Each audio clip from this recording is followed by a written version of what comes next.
그 요관에 있는 돌을 레이저를 이용. 며칠 전 옆구리에 극심한 통증을 느껴 병원을 찾은 30대입니다. 맹장염을 의심했지만 원인은 요로결석이었습니다.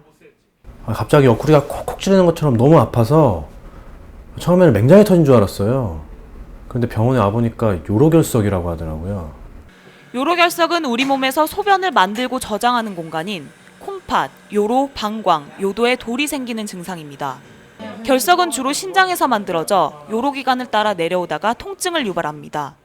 요로결석의 원인은 크게 두 가지가 있습니다. 유전적 요인과 평소의 식이습관인데요. 유전적 요인은 비만 또는 남성분들에게 잘 생기고요. 식이습관은 평소에 짜게 드신다든지 아니면 물을 너무 적게 드신다든지 동물성 단백질을 많이 섭취하는 분들에게 발생합니다. 요로결석은 흔히 출산보다 고통스럽다고 알려져 있습니다. 한쪽 옆구리를 후벼 파는 것 같은 심한 통증이 수분에서 수시간 동안 반복되고 구역질과 구토를 일으키기도 합니다. 소변이 자주 마렵고 참기 힘들거나 소변에 피가 섞여 나오는 것도 요로결석의 대표적인 증상입니다. 복통과 소변에서 피가 섞여 나오는 혈류가 있습니다. 이 복통이라는 게 조금 독특한데요. 아플 때는 엄청 아프셔서 응급실로 실려 오시지만 또 통증이 사라지면 평소와 다른 바 없이 안 아프시기 때문에 약간 꾀병 같은 느낌이 드는 게 이 요로결석에 의한 통증의 특징입니다. 요로결석의 상당수는 특별한 치료를 안 받아도 소변으로 저절로 배출됩니다. 결석이 소변으로 자연 배출되는 것을 돕기 위해서는 수분을 충분히 섭취하는 것이 좋습니다. 통증은 진통제로 조절하지만 결석의 크기가 요로계에 손상을 유발할 수 있는 4mm 이상이면 체외 충격파 쇠석기를 사용해 치료합니다.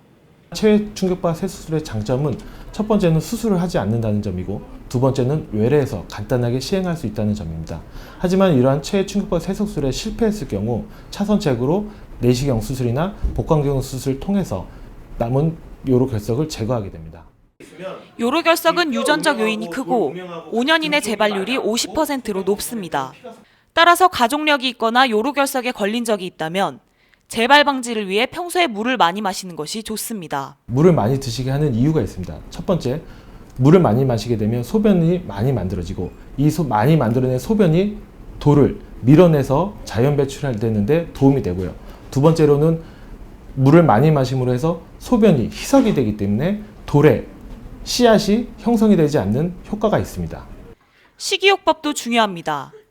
음식은 되도록 싱겁게 먹어야 합니다. 첫 번째는 짜지 않게 드시라는 것, 두 번째로는 동물성 단백질을 너무 많이 섭취하지 마시라는 건데요. 이러한 식이 습관은 결국 소변을 탁하게 만들고 탁해진 소변이 요로결석을 만드는 큰 원인이 됩니다. 구연산이 함유된 오렌지 주스나 레몬 주스를 마시는 것도 요로결석을 예방하는 데 도움이 됩니다. 헬스조선 한희준입니다.